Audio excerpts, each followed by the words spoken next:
Hello বন্ধুরা, চলে এসেছি আরও একটা মিনি ব্লগ নিয়ে। তো ধুলোগড় থেকে দেখো আমরা একটা টোটো নিয়ে নিয়েছিলাম। টোটোটা কিন্তু রিজার্ভ করে নিয়েছিলাম, পুরো বাড়ির কাছে নেমে পড়বো। তো তার জন্যই এই যে টোটোতে আমরা উঠেও পড়েছি, দেখতে পাচ্ছ। আর এই যে যাচ্ছি, তো ধুলোগড় থেকে একটু ভেতরে আমাদের যেতে হবে। তো জায়গাটা হলো পলাশতলা। তো আমরা পলাশতলা দিয়ে ঢুকবো।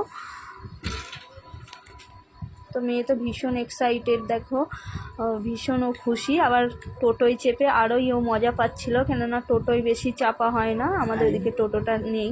তো এখানে এসে টোটো দেখে ও ভীষণ এক্সাইটেড যে টোটোয় করে ও যাবে। তো ভীষণ মজা পাচ্ছিল। তো দেখো এখানে এই যে জয়গুরুর সামনে একটু নেমে পড়েছিলাম, তো কিছু কেনাকাটা করে এই যে আবার আমরা গাড়িতে উঠে পড়েছি। আর এই যে পলাশতলার মা কালী মন্দির, তো এই যে এখান দিয়ে বেঁকে যাব। তো কালী মন্দিরটা তোমাদের সাথে শেয়ার করলাম। তো দেখতে দেখতে দেখো বাড়ির কাছে নেমে পড়েছি। টোটোটা একটু ঘোরাতে গেছে দূরে, দেখতেই পাচ্ছ।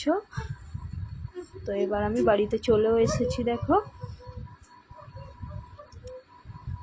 তো বাড়িতে এই যে এসে গেছি। তো চলো আজকের মতো ভিডিওটা এখানেই শেষ করছি। ভালো লাগলে একটা লাইক করে দিও। টাটা।